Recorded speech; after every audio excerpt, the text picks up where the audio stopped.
vamos a ir a 1 Corintios 13. Vamos a terminar con este gran poema del amor que es el más extraordinario, más profundo, probablemente con una mayor comprensión de lo que significa el amor bíblicamente, ya no pensando de la perspectiva de la sociedad, porque a veces somos más influenciados por la cultura, por la sociedad que por las escrituras. Necesitamos volver a la Biblia para que el Señor nos enseñe, saque conceptos cerrados que tenemos en nuestra mente, en nuestro corazón, que hemos arrastrado por años quizás, para colocar lo que realmente debemos entender. Y aquí en 1 Corintios 13, ese concepto del amor, que es mucho más que un concepto, es una personificación prácticamente del amor en la persona de Dios, en la obra, en la persona y obra del Señor Jesucristo, como hemos dicho anteriormente. Y ahora en los versículos 8 al 13, 1 Corintios 13, el apóstol Pablo nos va a llevar a la conclusión de esta parte, que en el contexto de la enseñanza sobre los dones espirituales, considerando que había una forma de expresar los dones espirituales, de manifestar los dones espirituales totalmente errada por parte de los corintios, Pablo va a corregir y va a decir que el interés de un creyente genuino debe estar más puesto en el amor que en los dones en sí, más puesto en la esencia que en lo que tiene que ver, ¿cierto?, con lo temporal, más en lo eterno que en lo temporal. Vamos a leer del versículo 8 al 13 de 1 Corintios 13. El amor nunca deja de ser, pero las profecías se acabarán y cesarán las lenguas y la ciencia acabará, porque en parte conocemos y en parte profetizamos. Mas cuando venga lo perfecto, entonces lo que es en parte se acabará. Cuando yo era niño, hablaba como niño, pensaba como niño, juzgaba como niño, mas cuando ya fui hombre, dejé lo que era de niño. Ahora vemos por espejo oscuramente, mas entonces veremos cara a cara. Ahora conozco en parte, pero entonces conoceré como fui conocido. Y ahora permanecen la fe, la esperanza y el amor, estos tres, pero el mayor de ellos es el amor. ¿Cuál es la tendencia natural de nosotros los seres humanos? ¿Dónde colocamos la vista? ¿Dónde colocamos nuestro mayor interés? ¿En lo que no se ve o en lo que se ve? En lo que se ve, en lo que está delante de nuestros ojos. Nosotros vivimos en función de las cosas visibles, de las cosas que tenemos, que podemos palpar, que podemos tocar, que podemos de alguna manera entender a través de nuestros sentidos físicos. Sin embargo, el apóstol Pablo va a decir aquí que lo que realmente importa es que nosotros empecemos a vivir para las cosas que no se ven, tal como dice más adelante a los mismos corintios. Las cosas que no se ven tienen la característica, la particularidad de ser eternas. En cambio, las cosas que se ven son temporales. Y ese es el punto que va a tratar aquí respecto del amor. Esta es la frase que va a guiar todo el pensamiento de Pablo del versículo 8 en adelante. El amor nunca deja de ser. Esa es la frase clave. Esa es la proposición más importante, la proposición de verdad más importante que aquí tenemos respecto al amor. Después de describir y manifestar en los primeros versículos que el amor es más importante que los dones espirituales, porque si hay muchos dones espirituales pero no hay amor, entonces dice Pablo que somos como metal que resuena o címbalo que retiñe. Es más importante que una entrega completa y total a una consagración al Señor, incluso aún a costa de nuestras propias vidas, es decir, aún cuando podamos morir como mártires, si no hay amor, no sirve de nada, dice Pablo. Y aún si fuésemos las personas más dadivosas del mundo y diésemos todo a los pobres y nos quedásemos sin nada, a pesar de ello, si no hay amor, no hay ninguna esperanza. Pero en cambio, versículos 4 en adelante, el amor tiene características distintivas, tiene características que tienen que ver con acciones concretas, no con sentimientos y emociones simplemente, no con disposición del corazón, sino con una acción real. Y por eso los verbos que se utilizan del versículo 4, como hemos visto al versículo 7, todos tienen que ver con acciones, es decir, todo está dado en función de cosas que hacemos más que cosas que nosotros pensamos o creemos nada más. El amor, dice Pablo, es sufrido, es benigno, no tiene envidia, no es jactancioso, no se envanece, no hace nada indebido, no busca lo suyo, no se irrita, no guarda rencor, no se goza de la injusticia, más se goza de la verdad, todo lo sufre, todo lo cree, todo lo espera, todo lo soporta. Es decir, habla de la forma, de alguna manera, cómo hemos sido o estamos siendo transformados a la imagen de Jesucristo para que esa imagen se manifieste en acciones concretas en función de otras personas. Por eso es totalmente contrario esta descripción que hace Pablo a lo que es la condición natural de un ser humano. Es completamente contrario al pensamiento natural, porque como vimos al principio, lo que importa para el ser humano es aquello que tenemos frente a nuestros ojos, vivimos para el presente. Importa lo que tenemos frente a nosotros y nada más. Esa es la razón por la que Pablo, en su segunda carta a los Corintios, en el capítulo 4, versículo 18, él va a decir que nosotros miremos las cosas que no se ven y no las que se ven, porque las que se ven son temporales, pero las que no se ven son eternas. Parece una paradoja, ¿cómo podemos ver lo que no se ve? Bueno, porque Pablo está hablando ahí en el sentido de los ojos espirituales, en el sentido de una comprensión de las cosas permanentes en contraste o en desmedro de las cosas pasajeras que son las que se ven. Les tiene que enseñar a los creyentes que su vista y con ello su pensamiento debe estar puesto en aquello que no se ve que en lo que se ve. Del mismo modo a los colosenses también Pablo les va a decir y tiene que exhortarles a buscar las cosas de arriba y no las de la tierra. En Colosenses 3, 1 al 4. Si pues habéis resucitado con Cristo, buscar las cosas de arriba, poner la mira en las cosas de arriba y no en las de la tierra. Las de la tierra son las cosas que se ven, pero son temporales. Las de arriba son las cosas que no se ven, pero son eternas. Allí debe estar puesta entonces la mirada. Y también el mismo Señor, incluso les enseñó a los discípulos a buscar primeramente el reino de Dios y su justicia. Es decir, el creyente tiene una característica distintiva que lo vincula con lo eterno. A excepción del incrédulo que no tiene ese concepto, incluso hay muchos naturalistas que dicen que el hombre es una especie de máquina que finalmente deja de funcionar con la muerte y se acabó y no hay nada más fuera de eso.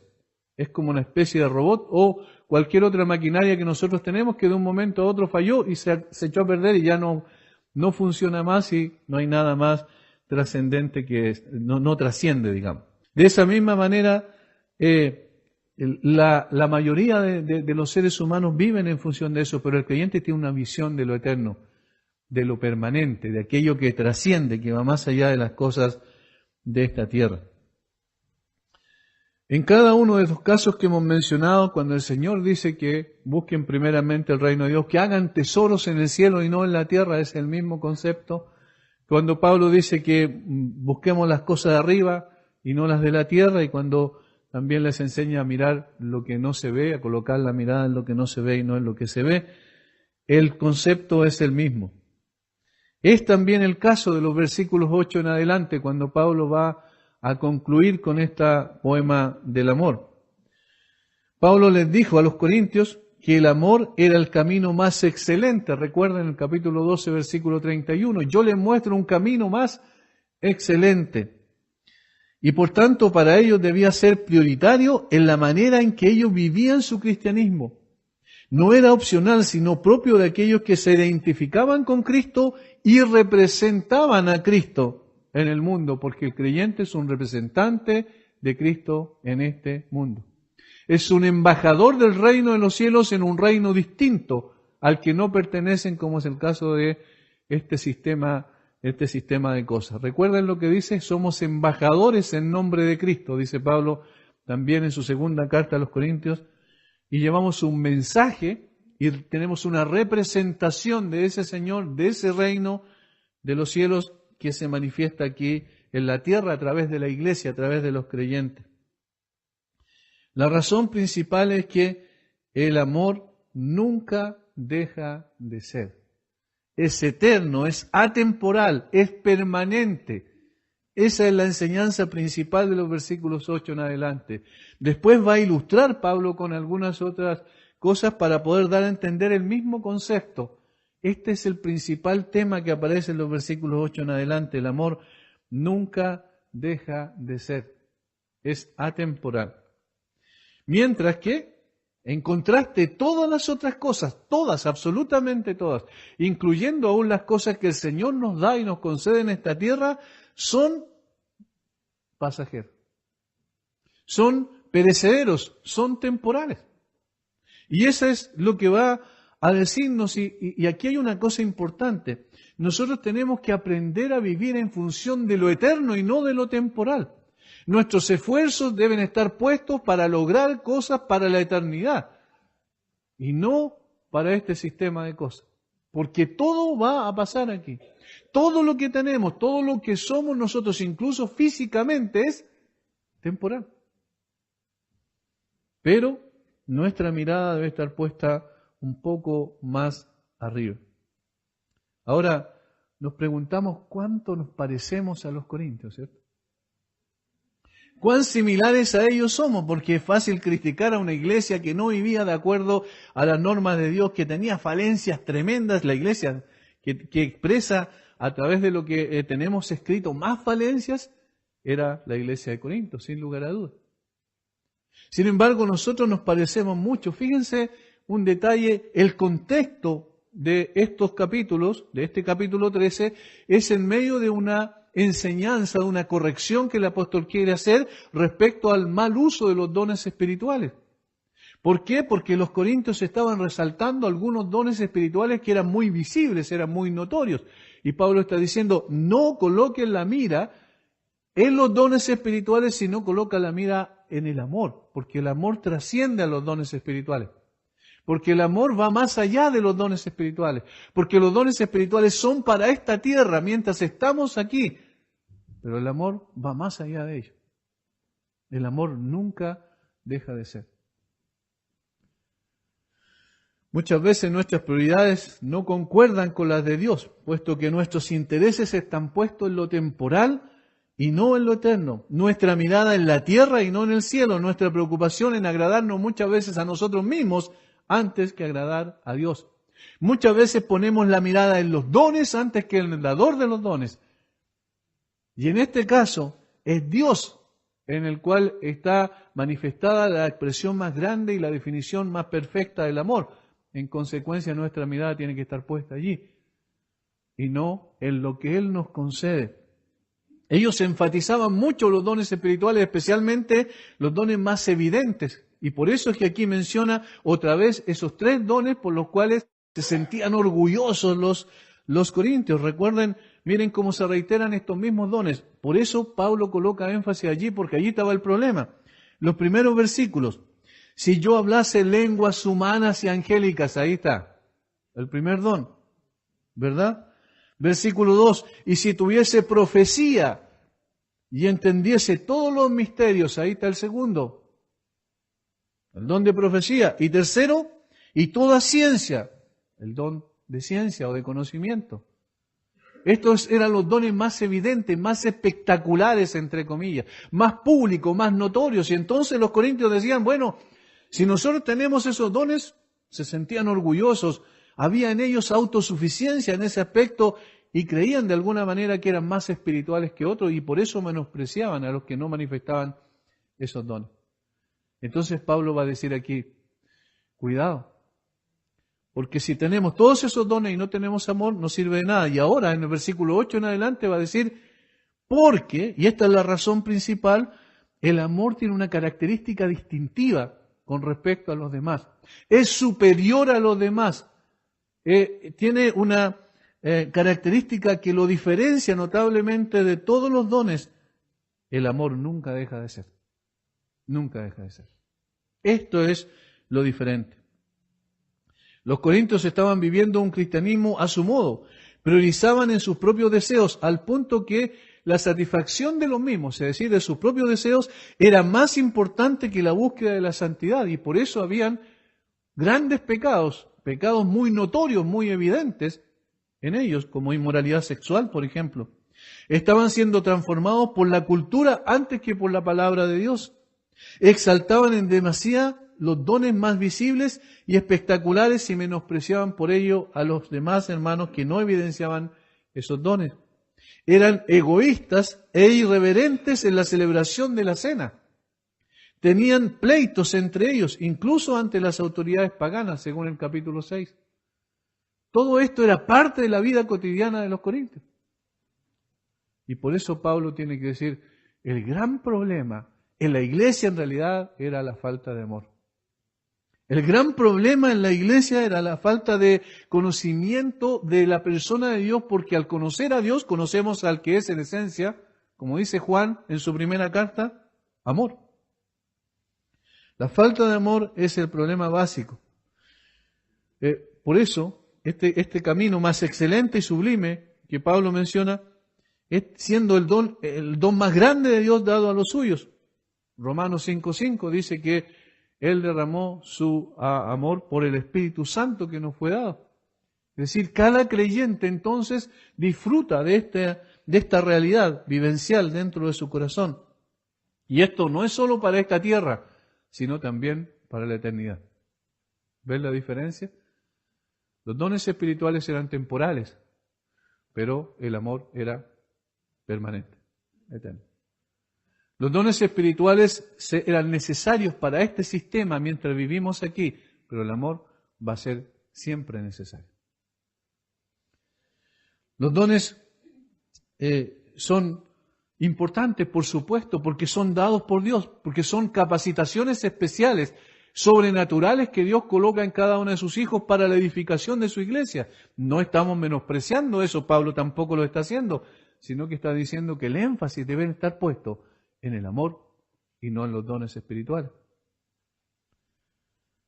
Y aquí hay dos cosas que él va a mencionar. Primero, el amor nunca deja de ser mientras los dones se acabarán. Notemos lo que dice el texto. El amor nunca deja de ser, pero las profecías se acabarán y cesarán las lenguas y la ciencia acabará. Otra vez, los mismos tres dones que mencionó los primeros versículos. Y miren el énfasis. Se acabarán las profecías, cesarán las lenguas, la ciencia acabará. Incluso más adelante, más cuando venga lo perfecto, entonces lo que se imparte se acabará. Va a terminar. Va a llegar un momento donde no va a ser necesario más. Va a llegar un momento donde estos dones ya no van a tener trascendencia. ¿Por qué? Porque ya no van a ser requeridos. Sin embargo, en ese momento, cuando cesen todos los dones, el amor nunca va a dejar de ser. Ahí está el énfasis. Alguien dijo en una forma muy sabia, me parece, una frase que describe lo que estamos tratando de expresar. Los dones son contenedores temporales de la obra de Dios. Y el amor es la obra misma. Miren, escuchen esta frase. Resume muy bien. Los dones son contenedores temporales de la obra de Dios, mientras que el amor es la obra misma. Y por tanto, nuestra mirada debe estar puesta en la obra antes que en los dones. La palabra o la frase dejar de ser, en el griego, significa básicamente caer. Y se usaba normalmente para hablar de una hoja o flor que cae a la tierra. Por lo tanto, nunca deja de ser implica que el amor permanece firme, sin marchitarse ni descomponerse con el tiempo. La razón de este hecho es que el amor no es un concepto o un sentimiento, sino que encuentra su verdadero significado y expresión perfecta en el mismo carácter y naturaleza de Dios. El amor es la expresión de la naturaleza y el carácter de Dios. Dios es eterno, el amor permanece para siempre porque Dios es amor. ¿Ven? Esta es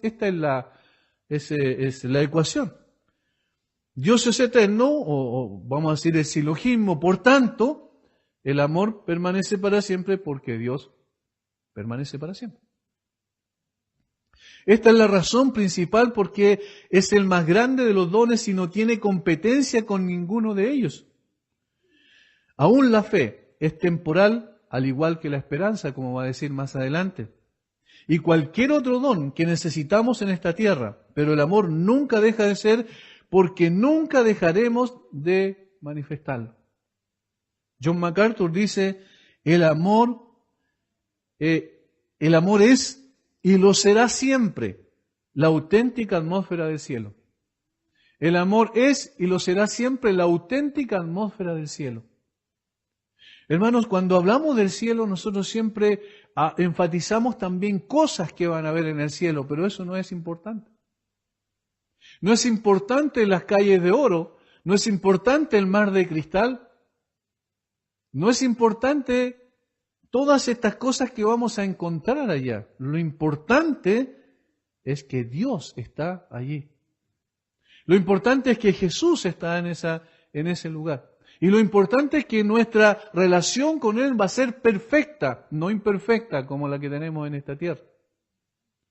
En consecuencia, lo que importa es entonces eso. Mientras estemos en esta tierra debemos nosotros acostumbrarnos a expresar y manifestar también ese amor en términos prácticos, porque de esa manera estamos preparándonos para el cielo. Porque el amor perdura para siempre, su lozanía, belleza, dura para siempre también. No se marchita con el tiempo porque es una cualidad divina.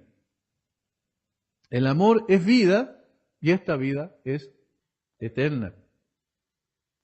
El amor frente a los dones es sumamente superior porque los dones son temporales. Se acabarán, cesarán, se acabará. Repite 3 veces. Estos eran los dones más visibles, como dije, y por tanto más deseados por los creyentes en Corinto. Profecía, ciencia, lenguas. Ahora, a pesar de que eran los más importantes o los que ellos consideraban más importantes, los más valorados por ellos, sin embargo, Pablo está diciendo, no, ustedes levanten la mirada. Ustedes están viendo lo temporal. Ustedes están colocando el énfasis en el lugar incorrecto. ¿Qué es lo que tenemos en el día de hoy? ¿Cuáles son las mayores disputas que hay dentro del mundo evangélico? Aquí está. En los dones. Pero este don, pastor, y este otro don, ¿por qué el don aquí? ¿Por qué este don cesa o no cesa? ¿Este don continúa o no continúa? La discusión se da en función de lo temporal, ¿se dan cuenta? Y entonces sacamos la mirada de lo que realmente importa. ¿Y qué es lo que realmente importa? Es lo eterno.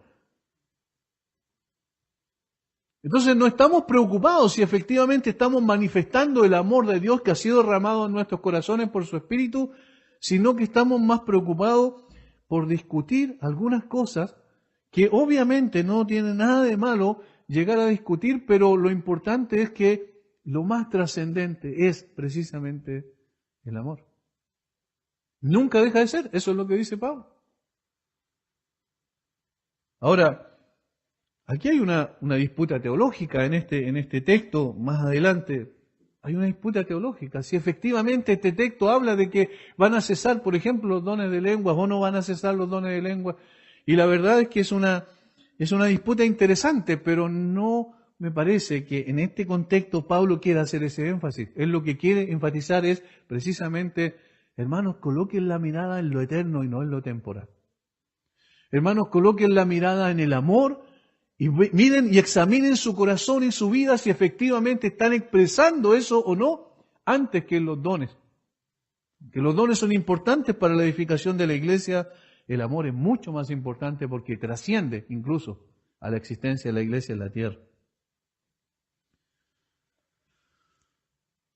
Ahora, llegaremos al capítulo 14 donde obviamente examinaremos en este contexto, por ejemplo, y Pablo lo detalla, lo desarrolla en el capítulo 14, el famoso don de lenguas, que es uno de los conflictos mayores con algunos otros creyentes que se presentan. Nosotros tenemos una posición, por supuesto, de acuerdo a lo que vemos en la Escritura, pero como dije, no desviemos la mirada y coloquémosla en lo que realmente importa.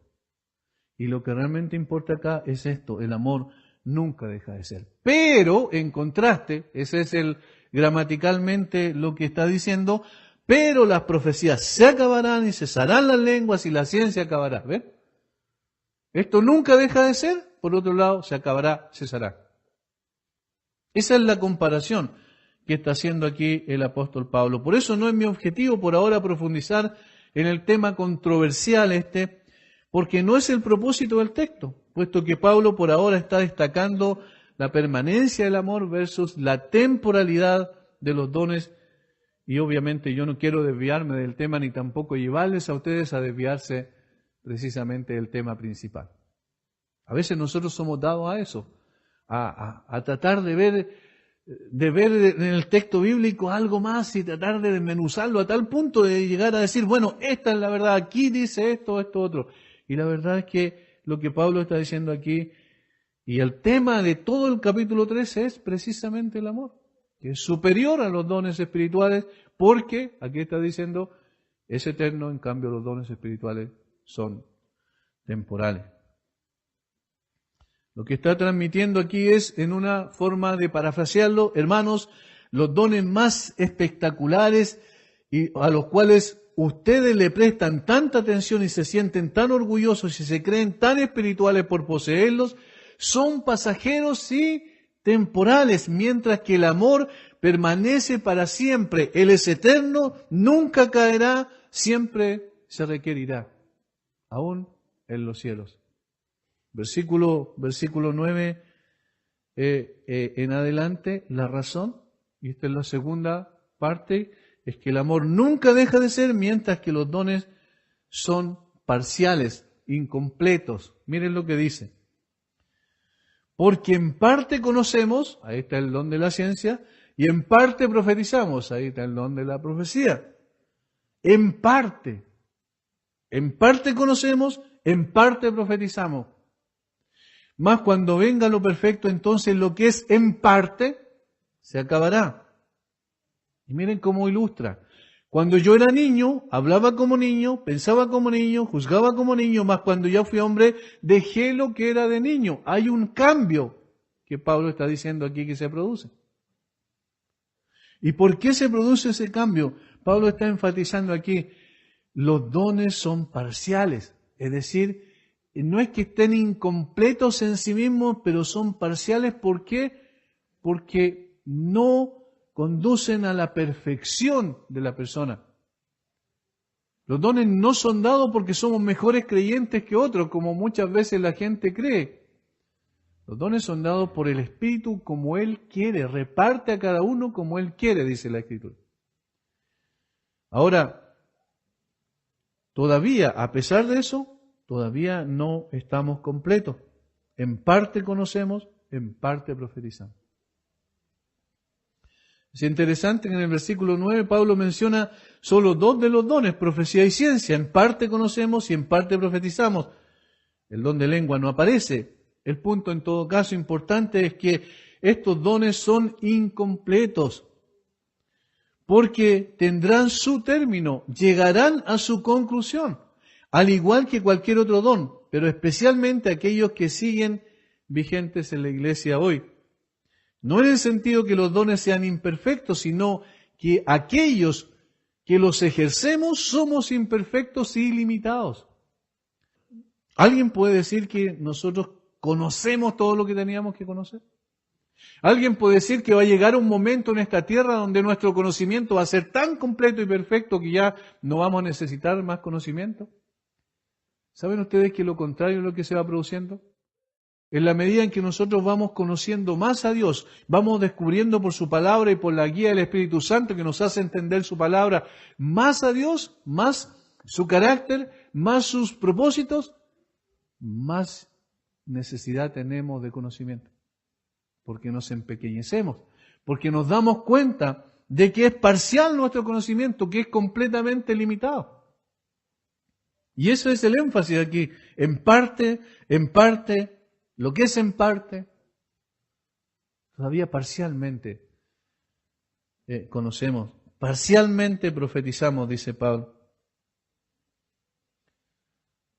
Nosotros somos seres limitados, aún los apóstoles fueron seres limitados. ¿Alguien podría decir que los apóstoles conocieron todo lo que tenían que conocer?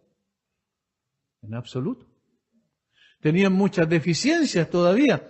Todavía, a pesar de que eran guiados por el Espíritu Santo, a pesar de que el Señor hablaba con ellos de una forma muy particular, a pesar de que tenían ciertas cualidades y capacidades que no tenía ninguna otra persona, sin embargo, todavía eran limitados. Todavía su conocimiento era parcial, todavía la expresión de la profecía era parcial porque ellos profetizaban cuando Dios les daba que profetizasen. El conocimiento, el don del entendimiento de las cosas también era dado a ellos cuando Dios así lo quería. Habían cosas que ellos no conocían.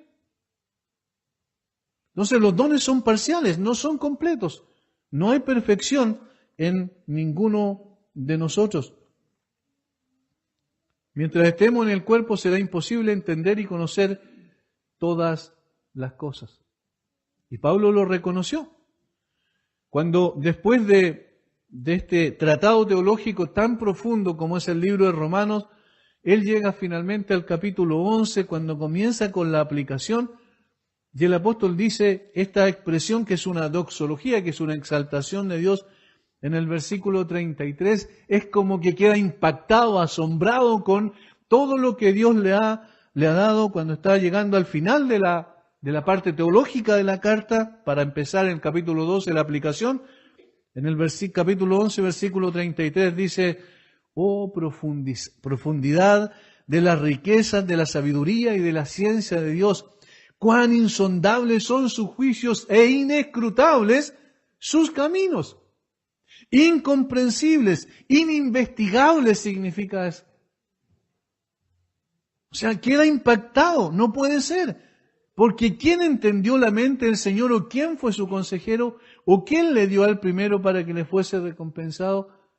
El apóstol Pablo, que probablemente es la persona más cercana a Jesucristo de los apóstoles que nosotros vemos desde el punto de vista teológico, el apóstol Pablo escribió la mayoría de los libros del Nuevo Testamento. Desde el punto de vista de su carácter, nosotros lo vemos tan parecido a Cristo.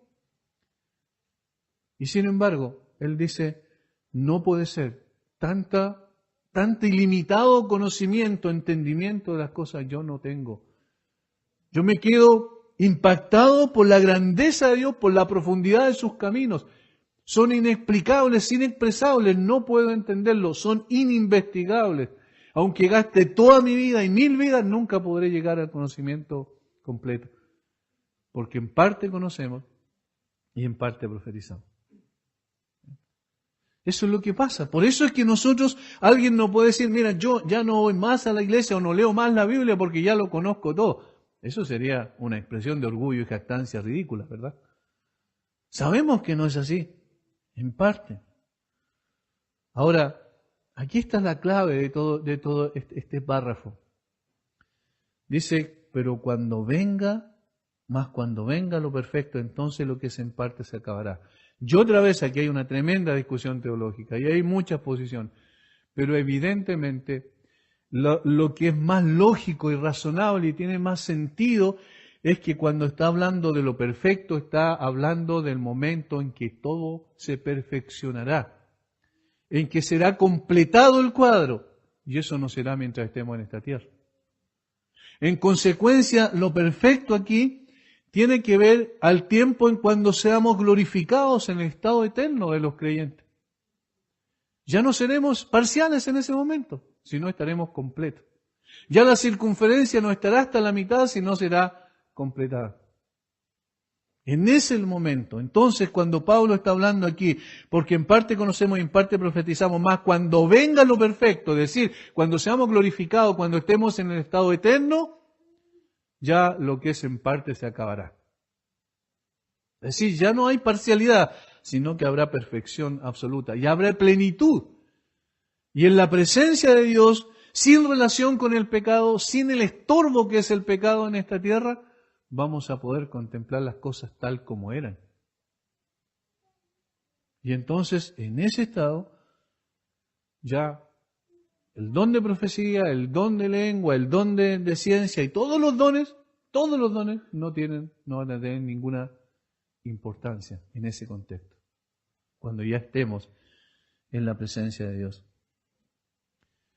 Tal como dice Apocalipsis 21, 23, En ese momento, ya en la presencia de Dios, no vamos a requerir nada porque lo tendremos todo en la persona misma del Señor Jesucristo. Capítulo 21, versículo 23. La ciudad no tiene necesidad de sol ni de luna que brillen en ella, porque la gloria de Dios ilumina y el Cordero es su lumbrera. No vamos a necesitar absolutamente nada. En el estado eterno ya no vamos a requerir ningún tipo de don, ni nos vamos a estar discutiendo. Eso es lo que a mí me llama poderosamente la atención. A veces gastamos horas y horas y horas en discutir. Hoy hay una tendencia casi enfermiza, especialmente en los jóvenes teólogos que están recién iniciándose. Hay casi una tendencia enfermiza por discutir hasta el más mínimo detalle, tratando de imponer su posición y decir, no, esto es así. Y la verdad es que las cosas esenciales no nos preocupamos a veces. Por eso yo digo, es fácil desviar la mirada aquí y comenzar a hablar de otras cosas, de la cesación de los dones, de esto otro, pero es fácil desviarse del centro de todo. Cuando venga lo perfecto, ya nada será parcial, sino estará todo completo. Y lo perfecto, sin duda, es el estado eterno. Entonces conoceremos como fuimos conocidos. Y ahí está la ilustración. Versículo 11 y versículo 12. Hay dos ilustraciones ahí. Miren, la primera tiene que ver con un niño versus un adulto, y la segunda tiene que ver con un espejo versus la realidad. Espejo versus cara a cara. Esta es la ilustración que da el apóstol Pablo. Cuando yo era niño, hablaba como niño, pensaba como niño, juzgaba como niño, mas cuando ya fui hombre, dejé lo que era de niño. En los judíos tenían un sistema bien especial, y qué bueno sería que lo tuviésemos en el día de hoy. Lamentablemente hoy la psicología se ha metido tanto que ha gobernado todo el pensamiento de la gente al punto que ha distorsionado todo este tipo de cosas en cuanto al crecimiento y al desarrollo de las personas. En los judíos, a los 12 años, el niño iba al templo para prepararse. El ejemplo está en el mismo Señor Jesucristo, para prepararse para el siguiente año, es decir, cuando cumpliese los 13 años, donde era el Bar Mizvah. ¿Y qué es lo que era el Bar Mizvah? Que significa literalmente hijo de la ley.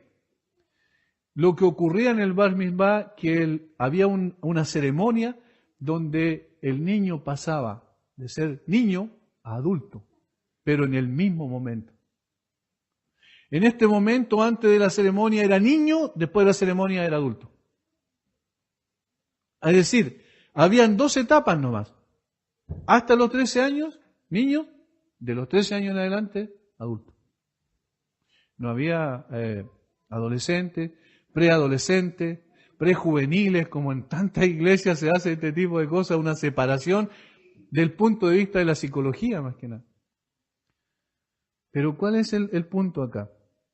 Es que Pablo está diciendo que vamos a pasar de un momento a otro, de una etapa como de niño, incompleta, a una etapa de adulto, en términos espirituales. ¿Y cuál va a ser ese cambio? ¿Cuál va a ser el Bar Mizvah para nosotros? La glorificación. Es decir, cuando estemos en la presencia de Dios. Un niño, entonces, en este sentido, como ilustración, representa nuestro estado presente y sus relaciones con el ejercicio de los dones espirituales temporales. Hablaba como niño, pensaba como niño, juzgaba como niño, es decir, imperfectamente. Nosotros decimos, que el niño piensa eso porque es inocente todavía no conoce las cosas, ¿cierto? Imperfectamente. Pero en un momento ya dejaremos nuestra inmadurez e imperfección, es decir, el estado presente, y seremos hombres maduros, completos espiritualmente, en el estado de la glorificación. Cuando venga lo perfecto. Es decir, en ese momento ya dejaremos todo lo que era de niño. Y eso va a ser cuando estemos con el Señor. Porque mientras estamos en esta tierra todavía somos imperfectos, todavía entendemos algunas cosas en parte y en partes no la entendemos. Todavía tenemos complicaciones con tantas cosas. Tomamos decisiones equivocadas, erramos a pesar de tratar de hacer las cosas bien, igual nos equivocamos. Pero cuando estemos en la gloria con el Señor, ya eso se va a acabar. Ese es el sentido de la ilustración. Más cuando ya fui hombre, dejé lo que era de niño. Hay un cambio, hay una transformación vital. La segunda ilustración, versículo 12. Aquí está la ilustración del espejo. Ahora vemos por espejo oscuramente. Mas entonces, ven que hay un adverbio de tiempo ahí. Entonces veremos cara a cara. Ahora conozco en parte en este sistema, pero entonces conoceré como fui conocido. ¿Ven la separación que hace el apóstol Pablo aquí? Para ilustrar adecuadamente el principio de que cuando venga lo perfecto, lo que es en parte se acabará. El espejo. Ahora, nosotros tenemos espejos, ¿cierto? Con toda la tecnología que tenemos, espejos donde los podemos mirar y nos vemos tal cual somos, de una forma clara, nítida. Pero en ese entonces el espejo no era el espejo de vidrio. El vidrio no había sido inventado en ese tiempo. Eran metal, normalmente era bronce, que se pulía de tal forma que la persona pudiese verse allí. Pero si usted pule una lámina de bronce, ni por más pulida que esté, ¿cómo va a ser? ¿Cómo va a reflejar su rostro ahí? Distorsionado. Por eso dice, ahora vemos como espejo oscuramente. Es decir, no reflejaba adecuadamente el rostro. Ahora vemos por espejo oscuramente. Y eso es lo que pasa en el día de hoy. Por eso digo, ¿quién puede decir que ya lo conoce todo, que tiene una visión tal que puede conocer todos los misterios? Obviamente nada. Ninguno de nosotros. Entonces vemos oscuramente como por espejo. Pero entonces veremos cara a cara. Es distinto. A ver por espejo, a ver distorsionado, a ver como sombras, a ver con toda claridad. Hay una diferencia notable. En el presente, en este estado de cosas, vemos como por espejo imperfectamente, a pesar de tener la palabra de Dios y el Espíritu Santo. A pesar de tener la palabra de Dios y el Espíritu Santo, vemos imperfectamente. De hecho, por eso es que hay tantas discusiones teológicas. Si no, no habrían. Por eso es que tenemos posiciones distintas respecto a algunas cosas. Si no, no lo habrían. Porque vemos imperfectamente. Todavía no tenemos la claridad completa. A pesar de la palabra y la iluminación del Espíritu Santo. Pero cuando venga lo perfecto, veremos cara a cara a nuestro Señor Jesucristo. Y entonces conoceremos realmente como fuimos conocidos. El apóstol Juan dice en su primera carta que también extasiado por el hecho de saber que Dios nos ha amado tanto que nos ha hecho su hijo, sus hijos. Mirad cuál amor nos ha dado el Padre, dice en 1 Juan 3:1, para que seamos llamados hijos de Dios. Por esto el mundo no nos conoce porque no le conoce a Él. Amado, ahora somos hijos de Dios y aún no se ha manifestado lo que hemos de ser. Pero sabemos que cuando Él se manifieste, seremos semejantes a Él porque le veremos tal como Él es. Ahora vemos a Jesucristo a través de los ojos de la fe. Lo vemos por la palabra de Dios, por el entendimiento de las Escrituras que el Espíritu Santo nos concede, pero lo vemos imperfectamente, ¿no es así? Todavía es parcial nuestro conocimiento. De hecho, Él nos ha dado a conocer, si no fuera por su palabra, no podríamos conocer a Dios. Sin embargo, todo el conocimiento de Dios no lo tenemos. Tenemos un conocimiento parcial de Dios. Y como tenemos un conocimiento parcial de Dios, tenemos un conocimiento parcial de nosotros mismos.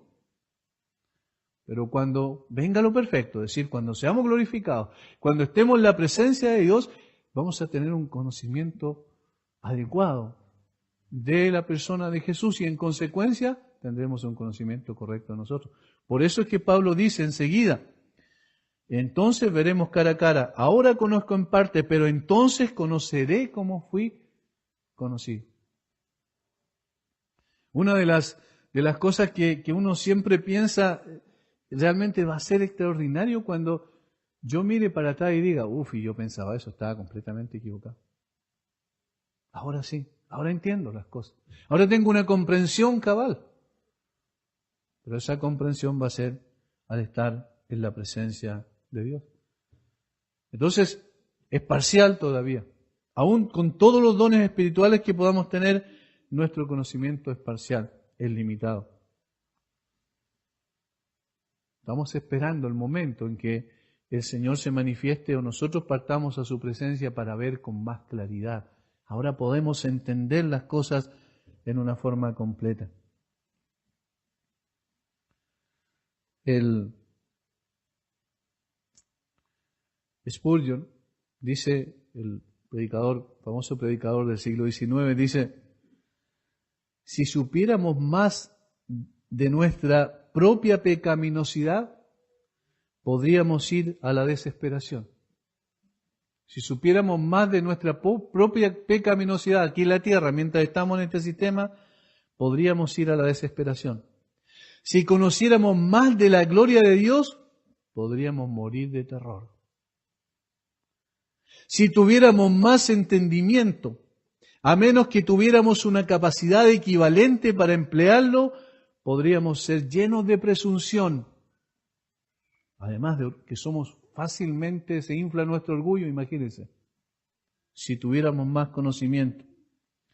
Y estaríamos, dice, atormentados por la ambición. Pero allá arriba tendremos nuestras mentes y nuestros sistemas fortalecidos para recibir más, sin el daño que tendríamos aquí por sobrepasar los límites del orden supremamente designado y divinamente regulado por Dios. Es decir, no sabemos más, no conocemos más, no entendemos más, porque el Señor ha colocado un límite.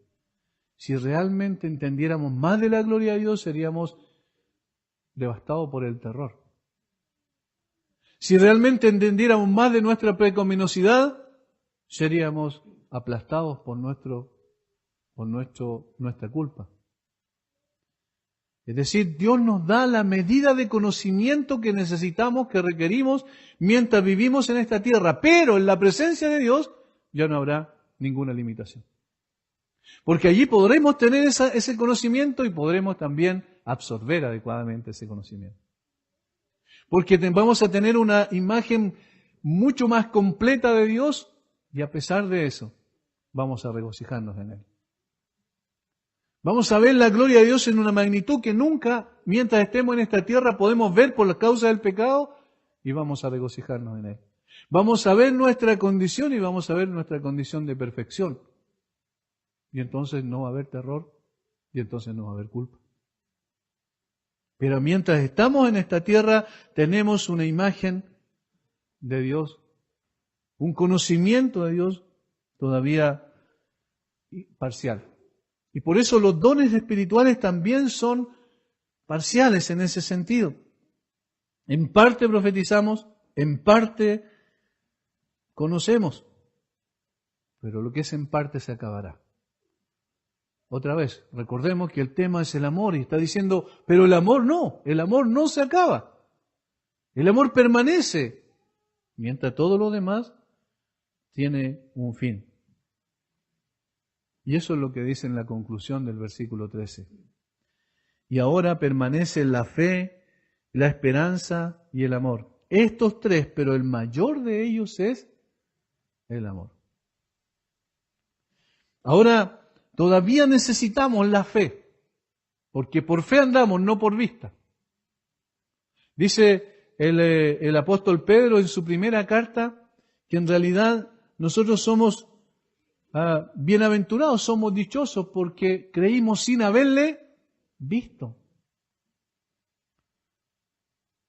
Dice en el capítulo 1 de primera de Pedro, versículo 8, a quien amáis sin haberle visto. ¿Y cómo le amamos? Por la fe. Ese es el instrumento que Dios nos ha entregado. En quien creyendo, aunque ahora no lo veáis, os alegráis con gozo inefable y glorioso. La fe es necesaria, por supuesto. De hecho, el que nos ha concedido el don de la fe es el mismo Dios, para que tomemos lo que Él ha hecho por nosotros, es decir, la misma obra de Jesucristo en la cruz. La tomamos por la fe. Son las manos que Dios nos ha entregado para tomar ese maravilloso regalo de la obra de Cristo en nuestro favor. Pablo no está despreciando la fe, pero está diciendo, la fe es temporal. Aún la fe es temporal. Por una razón lógica. Cuando ya estemos en la presencia de Dios, ¿para qué vamos a necesitar fe? Ya no vamos a andar por fe, sino por vista.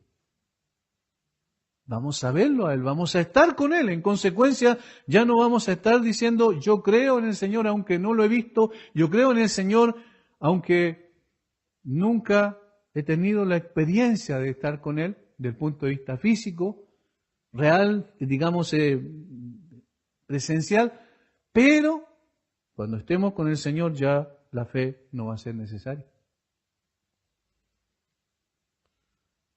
Y también dice Pablo que la esperanza que necesitamos en el día de hoy no va a ser necesario tampoco al estar en la presencia de Dios.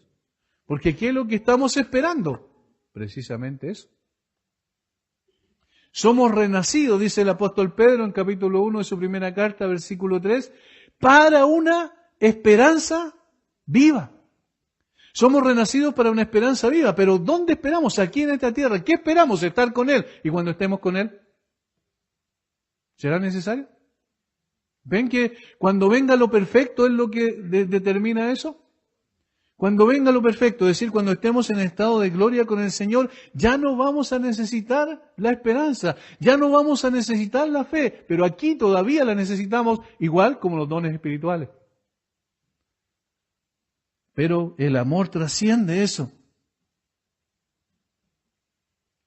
Sí vamos a necesitar el amor, que es la atmósfera del cielo, como decía MacArthur. Amaremos a Dios perfectamente, no parcialmente, como en esta tierra donde aún nuestra más sincera adoración es opacada por nuestro pecado.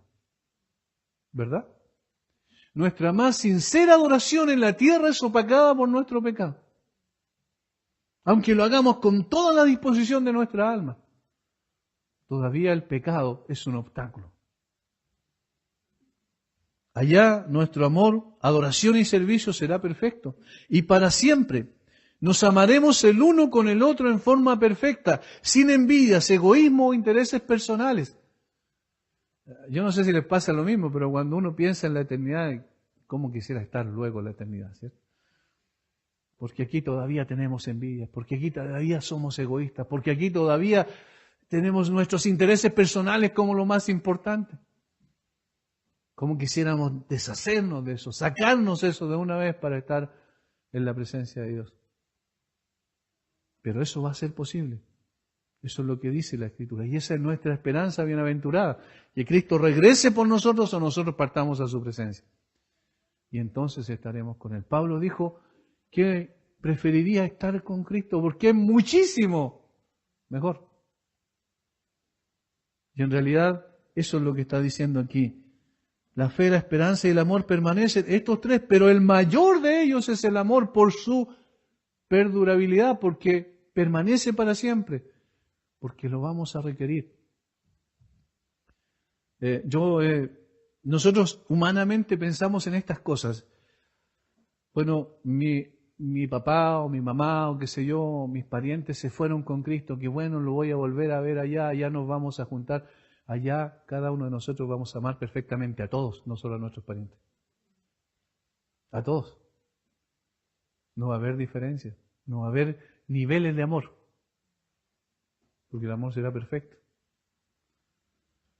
Pero nuestro amor más grande va a ser a quien murió, en ese sentido, desde el punto de vista cierto de que nuestra mirada va a estar puesta en Él, a quien murió y resucitó por nosotros. Spurgeon, al referirse a ese momento, él dice lo siguiente: las calles de oro tendrán poca atracción para nosotros, Las arpas de los ángeles nos encantarán levemente, comparados con el Rey en medio del trono. Él es quien debe captar nuestra atención, absorber nuestros pensamientos, encadenar nuestro efecto y mover nuestras pasiones sagradas a su máxima expresión de ardor celestial. Veremos a Jesús. Amaremos a Jesús perfectamente y adoraremos a Jesús perfectamente. Eso es lo más esencial. Hermanos, dejemos las discusiones pequeñas. Dejemos las cosas intrascendentes. Y podamos entonces colocar la mirada en lo que trasciende, en lo que es eterno. Y en este caso, el amor que es la esencia misma del carácter de Dios y de la naturaleza de Dios. Nosotros nos preocupamos por tantas cosas pequeñas e insignificantes, se arman tremendas discusiones al respecto, se producen divisiones que no debiesen producirse entre nosotros, porque no colocamos la mirada donde debe estar. El apóstol Pablo, estos tres, normalmente los teólogos la conocen como la triada de Pablo, la fe, la esperanza y el amor, la menciona en muchas cartas. Para él era muy importante en la iglesia. Pero el amor estaba por sobre todos ellos, como está por sobre todos los dones espirituales. Y es interesante como lo que vimos el día jueves, lo que estamos viendo hoy y lo que veremos a la noche está relacionado. Porque el día jueves vimos que el tesoro que un hombre encontró en el campo, que vendió todo y lo dio todo para comprar ese campo y para tener ese tesoro, para aferrarse a él, era el Evangelio, la persona de Cristo, la salvación del alma. Y en la noche veremos cómo eso también es una realidad. Cuando el apóstol Pablo expresa que él está persuadido, está seguro de que el que comenzó en vosotros la buena obra, la perfeccionará hasta el día de Jesucristo. Es decir, todo está relacionado. El tesoro escondido es lo trascendente. La perla de gran precio es lo trascendente. El amor es lo trascendente. La obra de Dios es lo trascendente. ¿Ven? ¿Dónde está puesta nuestra mirada? ¿Dónde están puestos nuestros intereses? ¿Por qué luchamos cada día? ¿En qué nos esforzamos más cada día? ¿Cuál es nuestro mayor interés? ¿En qué gastamos más horas del día? En lo eterno tiene que ser más que en lo temporal. Cuando uno llega a cierta edad y en la medida en que avanza en años uno se va dando cuenta de cosas que antes hizo y que ahora dice nunca las volvería a hacer. Uno está diciendo, invertí tiempo en esto, debería invertir tiempo en esto otro. Comienza a ver las cosas de una perspectiva diferente porque se va acercando más a la eternidad. Y el apóstol Pablo dijo que él había peleado la buena batalla, había acabado la carrera y había guardado la fe. Miren, lo más importante es que cuando lleguemos al final de nuestras vidas podamos decir, hemos hecho lo que Dios nos dijo que hiciéramos y ahora puedo partir tranquilo a la presencia de Él. Pablo eso es lo que dice finalmente, que le está guardada la corona de vida. Es decir, está preparado para partir porque ha invertido su vida en las cosas esenciales. Hermanos, a veces no somos capaces de sacrificar un poco de tiempo nuestro para el Señor. La iglesia necesita siervos, la iglesia necesita personas que estén dispuestas a poder invertir tiempo de sus vidas para la obra de Dios, para las cosas eternas. Pero cada vez es más difícil encontrar. Cada vez es más complejo encontrar personas dispuestas para eso. De alguna manera estamos condicionados tanto a lo presente, a lo temporal, que hemos sacado la mirada de lo eterno. Debemos volver a colocar la mirada donde debe estar puesta, nuestro corazón donde debe estar puesto, haciendo tesoros en el cielo y no en la tierra, buscando glorificar a Dios por medio de nuestras vidas. Y eso es lo que Pablo dice aquí, el amor trasciende todo eso. Entonces, en conclusión, a los corintios les está diciendo, y a nosotros también en el día de hoy, no, ustedes están colocando la mirada en lo que no deben estar poniendo la mirada. Están colocando el énfasis en las cosas temporales y no en las cosas eternas. Hay un problema.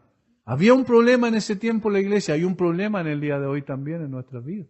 Y debemos reconocerla. La Escritura es para que nosotros nos enfrentemos delante de la realidad y digamos, a ver, ¿cuál es mi condición? ¿Dónde estoy invirtiendo la mayor parte de mis esfuerzos y sacrificios? ¿En lo temporal o en lo eterno? La Escritura no es para que tengamos un conocimiento muy grande de las cosas, simplemente que vayan al intelecto y llenen nuestro orgullo, ¿cierto? Y nos hagan ver como personas importantes porque conocemos muchas cosas. No, sino para que nosotros evaluemos nuestra vida y en función de esa evaluación tomemos decisiones. Y ese es el llamado de esta mañana. Tomemos decisiones en función de eso. Hermanos, los jóvenes, los niños, los adultos, los ancianos tienen que tomar decisiones cuando tenemos una relación con Dios en función de Dios y su palabra y su obra. Yo les decía el día jueves, hermanos, si nuestros hijos no sirven a Dios, ¿de qué servirá que tengan tan grandes logros y éxitos en esta tierra? ¿De qué les servirán todas sus profesiones que van a tener y todos los aplausos y los reconocimientos que va a hacer el mundo? ¿Ya tendrían su recompensa ahí? No, lo más importante es que nosotros invirtamos en las cosas eternas.